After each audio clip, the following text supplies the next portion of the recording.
After the horrible events that happened to 2 innocent people earlier this year, a cumulative 30 million people signed their respective petitions for justice on a site called change.org. Now, you'd expect a site as synonymous with social progress as change.org to be a registered nonprofit, but it's not. Change.org is a for-profit company, and they directly capitalize off those seeking to change the world for the better in a world where one person's tragedy is another person's profit.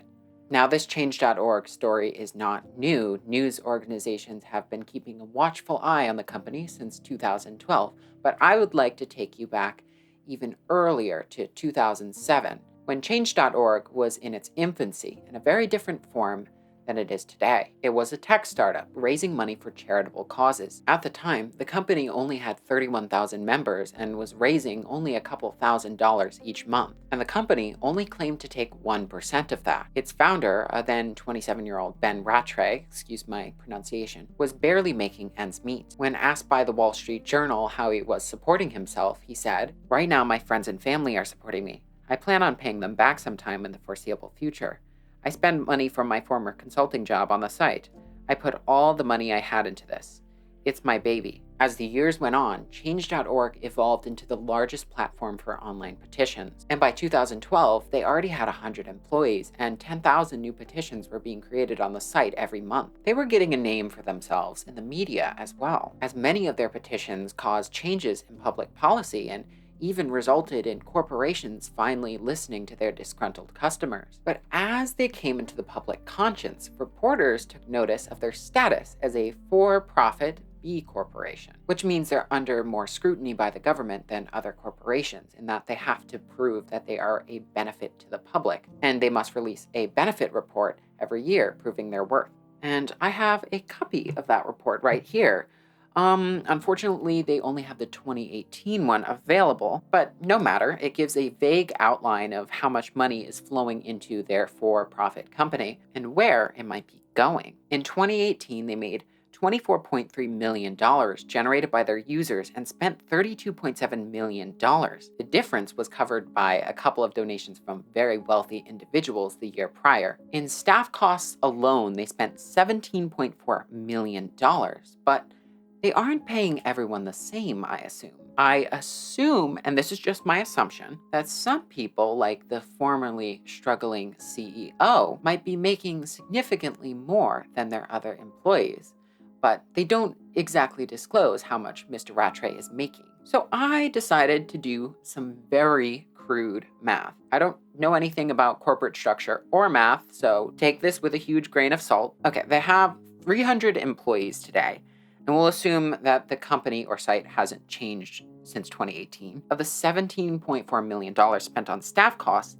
$18.7 million of that was spent on engineers, software designers, and project managers, and $4.2 million was spent on support staff. Now, we'll assume the support staff people make up the vast majority, 220 of those employees.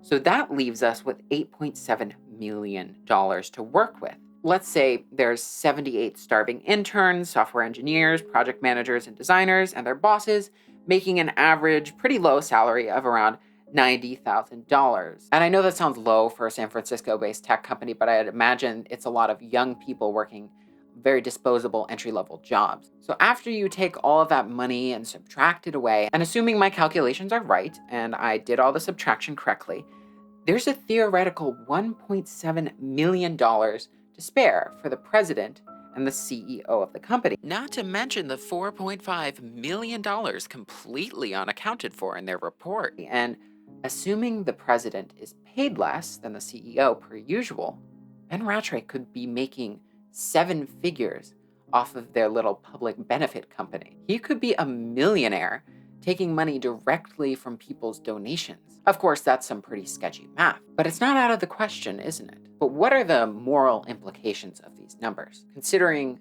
the terrible things that occurred this year? As millions of people signed Change.org petitions for justice, Change.org asked these signatories to chip in a little bit of money to promote these petitions. But they do this in a very deceptive way. Oakland, California resident Dara Pierce was prompted, after signing one of these petitions, to chip in a little money to help promote it. She immediately donated $25 under the impression that the money was going to the victim's family. She told Business Insider that when she realized the money wasn't going to where she thought it was going, that she felt, and I quote, kind of stupid, honestly, because that money went to change.org.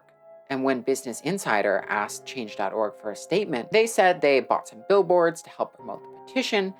And they also said the more money that was raised, the more change.org would promote it on their homepage. But that makes no sense. Digital billboard space is rather inexpensive, and putting a petition on your own website's homepage is free. They basically admitted to paying themselves for ad space on their own website. It's a fake cost. This understandably caused people to be furious at change.org. 59 former change.org employees demanded in an open letter to the company that they disclose the exact amount of money that they raised from these petitions, and that those funds be donated to charity.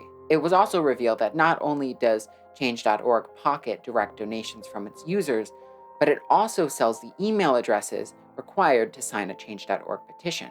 In response to the backlash, the site suspended the donation feature on one of its more popular petitions. But that's not really enough. The company needs to restructure its business model in order to not directly profit off other people's misfortune and suffering. Literally, any other way of raising funds would be more morally permissible than what they are doing right now. Why not just take the standard approach of running ads on your website? Considering the website gets millions of visitors every month, I would imagine that would pay for a lot of their expenses. That would be much more appropriate and transparent considering the shady actions that they are doing now. So what can you do as a concerned netizen who doesn't want their dollars swiped and their emails stolen by a for-profit corporation whenever you want to sign a petition? That's a really easy question with a simple answer. Don't sign change.org petitions. Don't support the company, because there is a far less profitable, far more transparent petition site. petitions.whitehouse.gov, funded by your taxpayer dollars. This site is interesting because it offers a guarantee of sorts that is quite promising. If you receive over 100,000 signatures in 30 days, which is quite easy for the internet to accomplish very quickly, you will receive a direct statement from the White House. That's a whole lot more than the fat pile of nothing that change.org promises. However, their track record is not the greatest. With the new administration, some petitions have gone for years without being answered. But hopefully the next administration will iron out its bugs and hopefully get to work on answering these petitions. But at least you're not putting money into some CEO's pockets. But I digress. The moral of the story is question a website's motives. Even the most charitable looking organizations might not have your interests in mind. If you enjoyed this video, don't forget to like, comment, share, and subscribe. It would mean a lot to me. Thank you for watching.